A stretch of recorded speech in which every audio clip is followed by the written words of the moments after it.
Go. Morning, Lance. Nice to see you. Good morning. Great to be here. Thank you for the opportunity. Lance, you are owner, operator, consultant, coach of WARN International, and the WARN stands for Wellness, Awareness, Resilience and Negotiation. You yourself have come from a crisis negotiator and instructor background from the New Zealand Police, which I would imagine was a very, very hard-hitting job. You specialised in suicide interventions. And then you yourself had your own burnout in 1999 after battling with depression. So are you quite happy to go back and talk a little bit about that time for us? Yeah, sure, absolutely. Look, I was a builder till the age of 35, and then I joined the police. So I'm really old, and I was focusing on my career because policing doesn't pay that well. So obviously to look after my family, I advanced quite quickly in the police. And was very, very fortunate and became the lead negotiator for New Zealand Police, in fact, and trained at the FBI and also did the counter-terrorist negotiators course in Australia. But at some point, about 99 it was, and I say it was my computer glitch. How they went around and did like IT stuff, Y2K stuff. So my computer fell over and I was burnout, essentially not looking after myself, both myself and the work. But the type of work that we do was high risk. Lots of adrenaline going off, lots of long days, nights, sometimes not sleeping for 2 or 3 days. In fact, if we're on certain operations. And so really just not looking after myself. And then something happened in my personal life, which took me down into a big hole. And of course, got me to learn that you can still do all these things. And I do work some crazy, crazy hours. But you've got to learn to look after yourself. And that's the biggest learning out of that little dive into the hole that I went down. Standing in front of people who were suicidal, being a little suicidal myself, it gives you a different perspective. So Lance, obviously we've got listeners who will be in a situation where they're relating to what you're saying. They're sensing that they're maybe in a place of depression and they're resonating with not looking after yourself, with maybe high adrenaline rush, lack of sleep and so on. What does it actually take to look after yourself? I've just had the same thing. I've just answered a question just a few moments ago on an email around burnout. Now, if you don't look after yourself, and what I mean by that is if you don't do what's right for you, and one of the biggest learnings is we are all the same but different. So we have a basic hardwiring that sets us up, and it's been over time, evolutionary, whatever term you want to use, for thousands of years or millions of years, I don't know, who cares, a long time. And so we have this basic framework, but for each of us, our framework, our soft wiring, the stuff that we learn in our life and our genetics and everything else that combined makes us different. So we're the same but different. So the way I describe that is I'll ask somebody in the audience, what was the name of the first school you went to, and say to everybody else, what was the name of the first school? You were thinking of that, of your own school, weren't you? And everyone goes, yeah. Well, that's the basic foundation. We reflect on ourselves the whole day. Where is the danger? Is the information that's coming to me danger? But the difference is in, if I ask the audience, if a dog could speak and say one word other than walk or food, what would that word be? And most people say woof. But some people say wan wan if you're born in Japan, depending on where you're born, depending on what you were told as a child. And so there's a mix of that, and that makes us all different. So it's finding what works for you. And this is, we can roll out generic programs, but they don't work for everyone, right? So we're told that, and for me, they're told that we should exercise, we can climb a mountain, we can do a jigsaw puzzle, we can write music, we can hug a tree, we can have a bubble bath. I love bubble baths. We could do all of these wonderful things. We could do breathing, and I teach a lot of breathing. I coach people on a lot of breathing techniques. But unless we find what works for us, it won't work. See, I was told when I was struggling that exercise is good for you. So I was doing an hour in the gym in the morning and an hour after a 10-hour day, doing an hour run in the evening. Right, so 12-hour days, and basically burning out because somebody said you should exercise, and it wasn't until they said, well, no, it's only 15 to 20 minutes a day is all you need. And the same with my breathing. When I went to a psychologist when I was unwell, he said, you've got to do some deep breathing, and he was just giving me the basics, and I was doing this for minutes on end. And I went back to him about a month later and said, this breathing is rubbish, it doesn't work. He said, how long are you doing it for? I said, a minute, 2 minutes. He goes, no, 3 or 4 breaths is what I told you. And so it's unless we get all the information, unless we know what's right for us, and that might not, and it's not right for me. I can't just breathe deep. So I do a sigh and a few other breathing techniques. So it's finding a balance, and this person's on the risk of burnout. So what are the indicators of burnout? And it's very high. It's recognized by the World Health Organization as the most detrimental workplace risk these days. Well, it's different. You might end up with the adrenal fatigue syndrome because your adrenaline's been going. You might end up with depression. You might end up with being continually chronic depressed. And so again, it's different for each of us how the outcomes are. I live an active life, right? So not as in sort of physically active, but mainly working. And I work. So I was up at 7 this morning. I won't finish till 9, 10 tonight. And that's every day for me, working. Sunday or yesterday, work, right? But between those times, I had little breaks. I focused on what I was focusing on. And for me, that works. Am I at risk of burnout? No. Why? Because I've worked what works for me. If something plays on my mind, that's worse for me than sitting in front of a computer and getting it done. And so that's the key for this stuff, is to experiment with yourself. And the whole time you're experimenting with yourself, you're working on something. Yeah. And so when you are doing these climbing the hills and hugging the trees and that makes us feel good, right? So we get endorphins, we get oxytocin, we get dopamine, we get all of these good neurotransmitters, these good chemicals.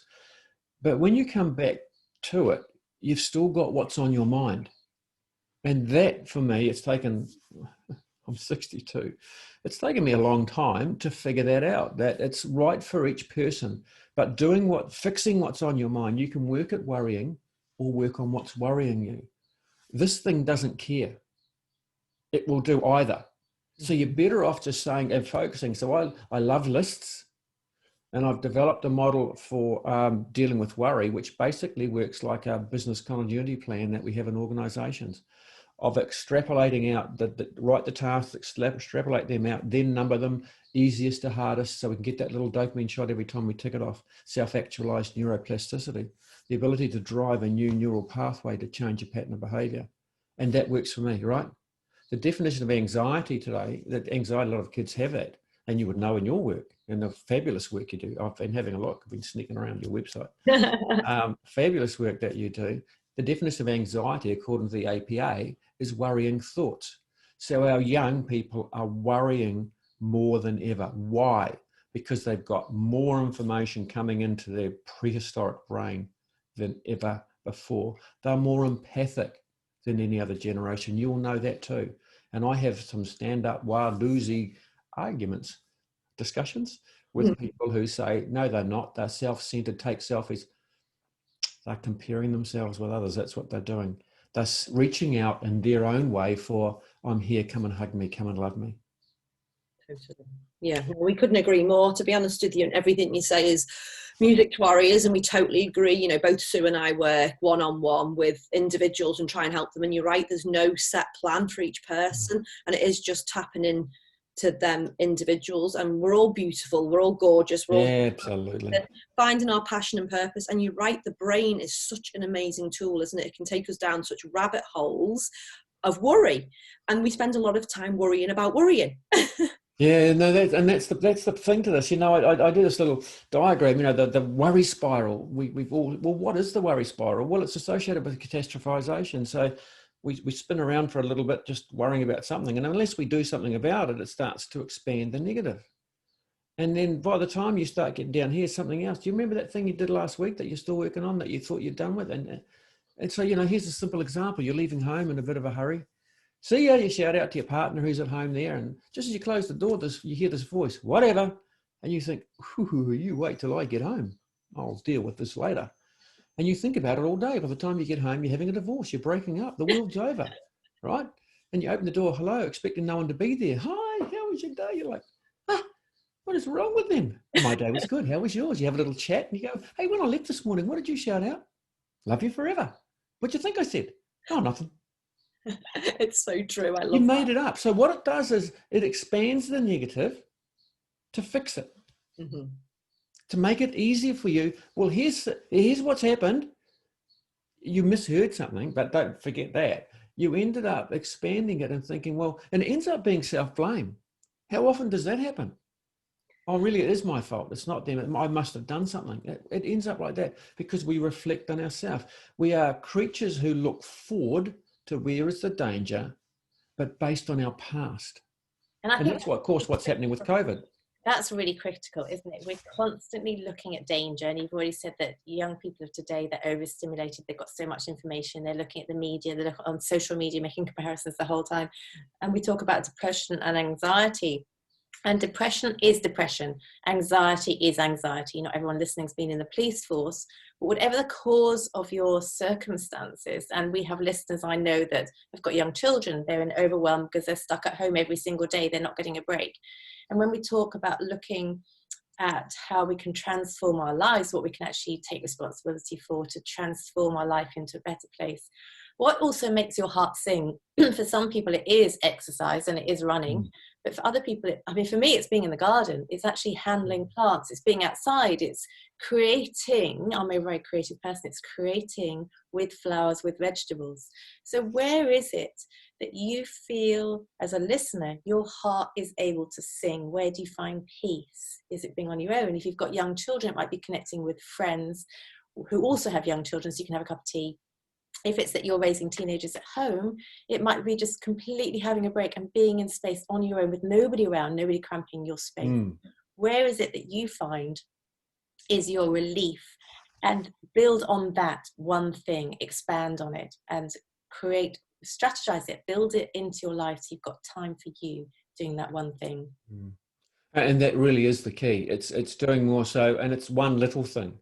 Right, so it's not about quantity, it's about quality. So I do this little model called the balance wheel to show people, well, where might they be able to change just one small thing and do that one small thing. You know, just do one thing a day that makes you smile, but it might be changing up that thing. So, you know, we're told that there's an advert on the radio at the moment in New Zealand around, if you're feeling down, think of 10 things you're grateful for. I can't think of 10 things I'm grateful for. I'm sorry. And I live a pretty cool life. So, and they always end up being the same 10 things, won't they? And I get contact all the time saying, you know, they sit around at night time and they go around the table. It's a great thing to do, the dinner table. What are you grateful for? And she said, it's the same thing over and over again. I can't think of anything else. Well, it doesn't resonate with me anymore. And so, well, what else are you grateful for? Have a think about that. But the key is really just doing one thing a day that makes you smile. Now, it might be doing something for somebody else. It might be just picking up a piece of paper, you know, a bit of litter that's lying on the side of the road. It has to be a bit deeper than that, but that's where we start from. And it could be, you know, we're told that jigsaw puzzles are good for us.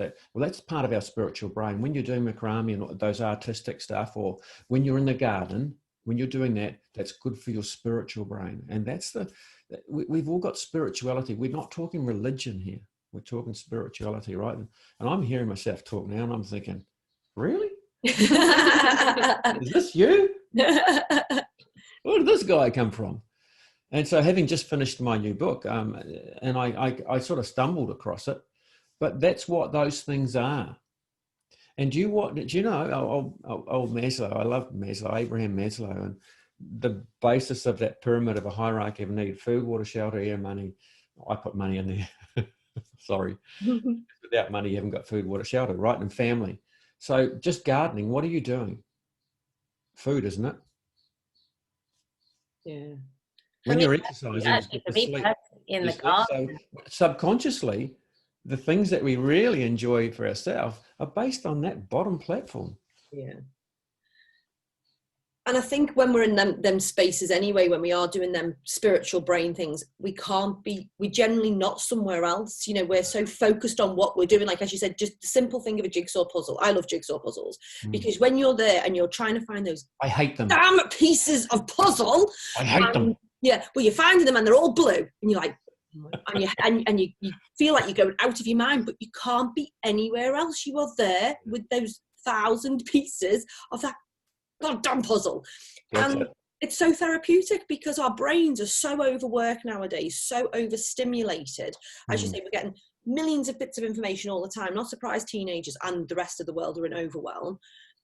But when we do those beautiful, spiritual, creative things, we're there in the moment, and it just brings us down, and it gives our body a bit of a rest. It does. And the thing about young people, because what's happened recently in the world, so we know that there's an influx, that there's an advancement of technology, and we're talking, social media as well as part of this. So we've got the ability to compare ourselves more with other people than everyone else. And as a result of that, and things seem to, so, who puts you under the most pressure? It's yourself. Because things have to be just right today. So perfectionism has become a thing.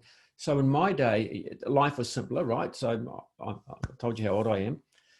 Now we didn't have, I can remember our first phone that we had. It was on what they call a party line. There was 10 other people sharing it, and it depended on the long, short, long, where it was to you to pick it up. So every time somebody phoned somebody, the phone would, your phone would ring. It was just kind of crazy.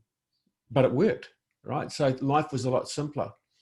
But these days, life has got a lot more complex. Now, we used to call it left-brainers. They were clever, academic, got all A's. And there was the right-brainers, the artistic, the talented, the musical, the love stage shows and things. And then there was the sports. If you weren't in one of those, you're in the sports team. Or if you weren't one of those, you're the class clown, like I was, to fit in.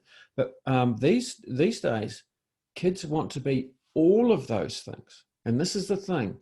They can do art. I've got a photo, a painting that my beautiful niece, who unfortunately took her own life just over 12 months ago, and it's of me, right? She got a photo and did a painting of me. She was the most artistic, but she also enjoyed music. And she was just continually on the go, wanting to achieve something that was never achievable. And that's what's happening a lot with young people. So I think we've got to be careful when we offer them suggestions. And I know that you would know this, but when you offer them suggestions, it's not your suggestions, it has to be theirs. But we have to, and I know it sounds a bit crass or a bit dumb, but applaud the process and not the outcome. My 9-year-old granddaughter plays netball, and I said, "Who won?" When she came in her uniform, she looked so cute. I said, "Who won?" And she goes, "Grandpa, we just like playing." Oh, that's lovely. And that's so important. So I said to my daughter, "What are you teaching her?" But their brain has changed. Yeah. Right. So how do you, from the experience you've had, how do you explain to parents methodology of taking pressure off our children? How do we do that? How do you take pressure off our children to stop comparing, to stop competing, to stop being in overwhelm? What are any tools or techniques you've got in your toolbox that you can give to our listeners? One of the important things I learned, and I learned this from a friend of mine, Nathan Wallace, who's a neuroscientific educationalist, right? So we love Nathan. I'm going to do a gig with him in Christchurch in the next month. I finally convinced him, and we're going to be on stage together. So I am overly excited about that.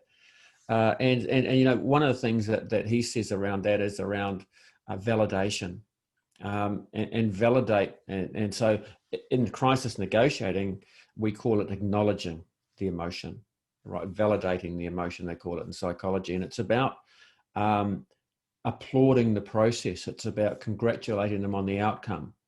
And when they say, "Oh, but it could be better," no, it doesn't have to be. Because the thing that, and I've done a bit of work on this, not enough, I'll admit, but these days, young people, and I put a little article of it in a little excerpt of my book from a person who was helped develop Facebook. Now, 2 of the developers have now come out and said this. So this was the first one who said, "We sort of knew something might go wrong with the ability for people to compare, young people to compare with others, and the dopamine that you get.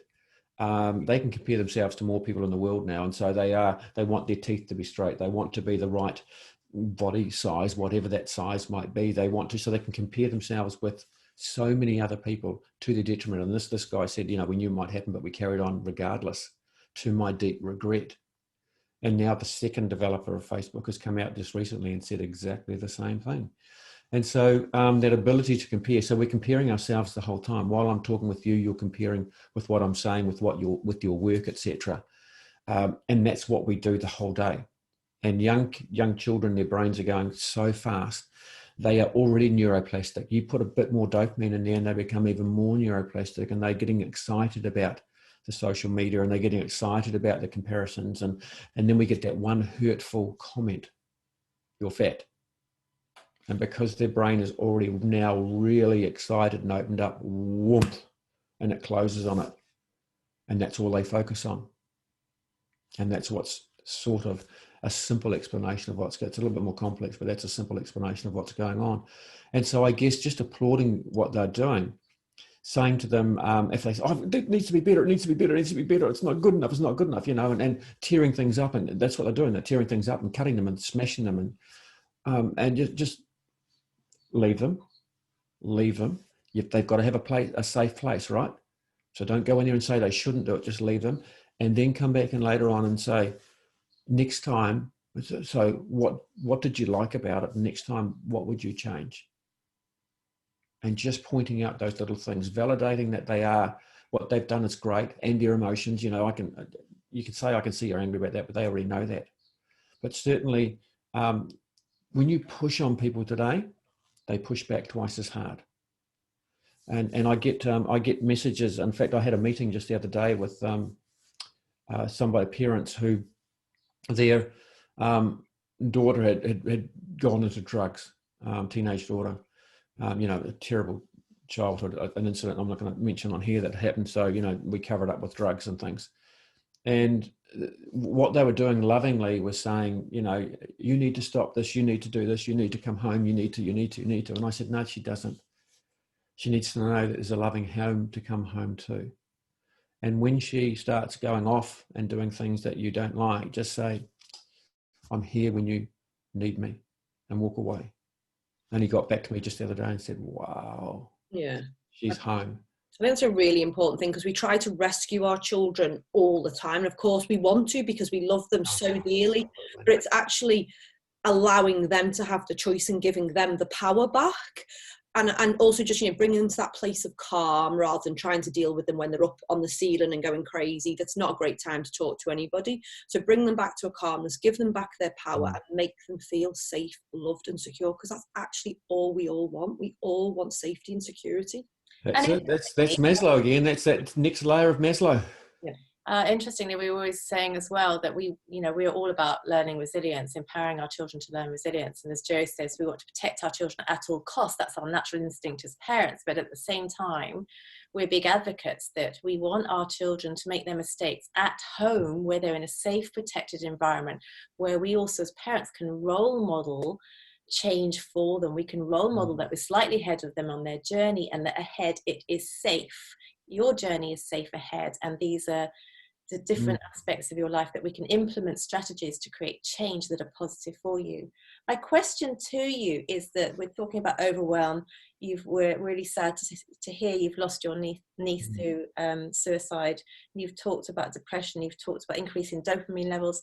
As parents, how do we come out of fear? It's a frightening time for parents to parent, and lots of parents want to be best friends with their children. They want to protect them from social media, everything's out there, but we don't know how to do it. This is a new world for us as parents as well. How do we take ourselves out of overwhelm to become the stability, the safety, the security our children need in a loving environment? How do we do that? Yeah, look, my first reaction to that is to do the opposite of what you think you should do.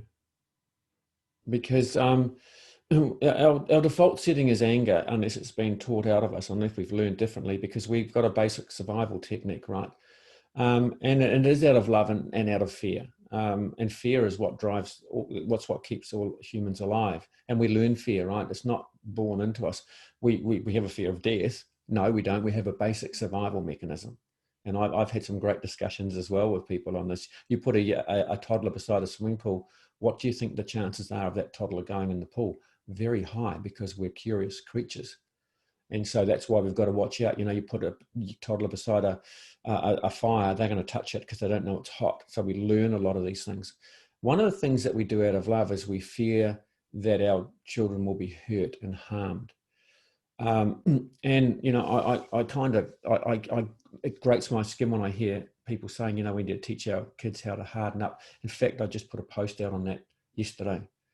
No, that's gone, right? So we need to, I guess, teach them how to accept disappointment, be there for them. But as parents, look after yourself. So I've generated a video that's on YouTube called Looking After Loved Ones.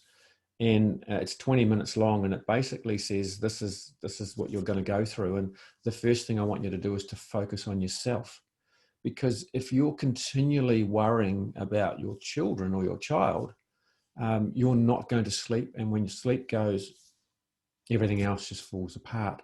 And so it really is trying to focus on what you can control, and the only one you can control in these situations is yourself. And so once you've got that solid foundation, you're then able to accept what's going on and look back from a distance and see them from a different lens, rather than, and you see it from more of a clinical than an emotional. And that's really what we have to do, is look after ourselves first, so that then we've got the ability to look after our young ones. It's such an important message, because as parents, we're so good at giving and giving all of ourselves to everyone else. And it's to be the best people we can be, and in any shape, and whether you're a parent or not a parent, it actually doesn't matter. Even if it's to give your best to the workforce or to your family or to your partner, you actually always need to look after yourself first and foremost. And you found that during burnout. Sue and I have both done that in our life, and it's finding the things that work for you, like you say, the recipe that works for you, changing some thought patterns, trying to be more of a positive thinker rather than going down those spirals, and then working on that self-love, knowing that you are worthy, that you are here for a purpose, and you are enough just for being you. Yeah, I always usually end my presentations with go with your heart and not your head, because your heart knows best. And somebody took me to task on that, cops. I hate them. I love them to bits, ex-colleagues, you know, and so a lot of them sort of follow what I do, and every now and then one will pop in and I'm like, oh, here we go. Oh no, you've got to focus on the head, because that's where your thoughts are. And I said, well, as a crisis negotiator, we try and find the hook to keep the person talking, and what the hook is something they love. You go away and think about that for a bit, then come back to me and see what you're saying. There's always just silence after that. And so it really is about finding in your heart what you enjoy, and don't stick to one or two things. Finding two or three that you can interchange, and sort of surprise yourself. Oh, today I'm going to walk to the beach, you know, just walk on the beach, just out of random. You're driving on the road, just see that, oh, wow, look at that park. I'm going to have a swing. You know, just dumb stuff. I love that you talk about the heart come out of your head, because I have an exercise that I do with my parents, which is I say to them, in your back pocket at all time, you have a pack of playing cards. And some of the playing cards are discipline, some are the structures, some are the chores in the house, and some are behaviour, some is communication. But I said, your joker card, the highest card that you've ever got, is your love card. And when you're in doubt, pull out the love card, because it will shock your child. If your child's come back and they've come back at 2, 3 in the morning and they're late and they were meant to come back at 12 and they didn't communicate, I said the first thing we want to do is go into anger, as you talk about, and it's to have an argument. And that doesn't work. You've done that for 6 months, you've done it for a year. It doesn't work. There's conflict there, and you've come to see me because it's not working. Take out the love card, because it will shock them. You'll create change, and always come back to love. Your parents first and foremost, to love your children unconditionally. And Joe and I always talk about separating the behaviour from the person, so that you address the behaviour and you love the child, and you then dealing with the shame. We don't want any child to carry shame. Guilt's fine, shame's not. But actually always in a situation where you're not sure what to do, as you say, go into your heart. It's take out that love card and play the love card. You will impact your child forever by playing that love card. Yeah, and I think that's the thing. So we've learned a lot over time. So in my day, it was discipline, and so you got whacked. Well, it didn't work for me. No, You know, I was on the knife edge of getting into the police, and I'll leave it right there. Yeah. It doesn't work in schools. It doesn't work in homes. It doesn't work in prisons. It doesn't work. So that's the post I put out yesterday. If prison work, why have we still got them? Yeah. It doesn't. It really, you know, some people will be watching this and thinking, yes, it does. No, it doesn't. It doesn't. It gets worse and worse and worse, because all you're doing is punishing them they're punishing themselves. Yeah. It's the circumstances that they were, that the situation they were in that caused what it was. Let them reflect themselves. You know, we know this doesn't work around the world. You've just got to look at other countries where prison is a very, very, very last option. And then when there is prison, it's open and closed. You can go home in the weekend. You know, and they're using love. They're using compassion, just in a different term. It's called humanity. Yeah.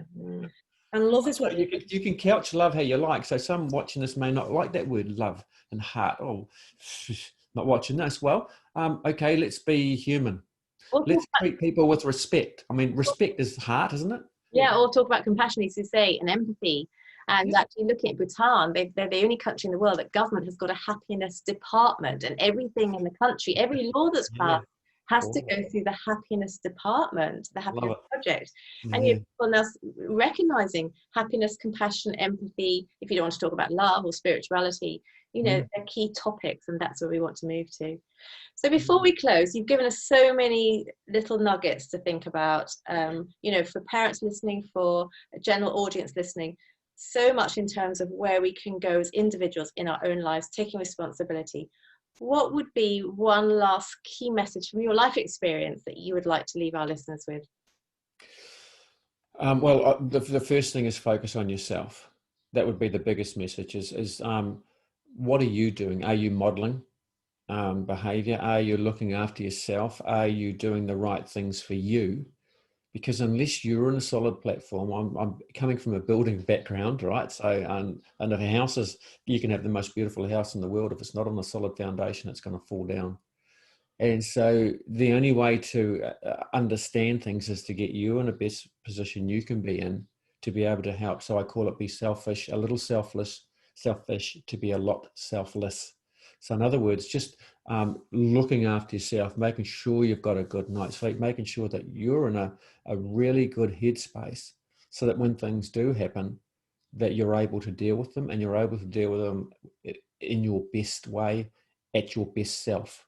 And so that's probably the one key message that I would be focusing on. Focus inwards before focusing outwards.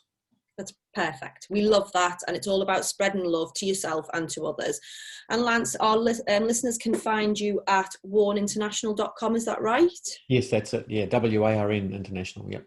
Perfect. And good luck with your talk with Nathan Wallace. You are highly educated, you are highly trained, and I'm sure everybody would love you to coach them. So thank you so much for your time today, Lance. It's been my real pleasure. Thanks so very much for the opportunity.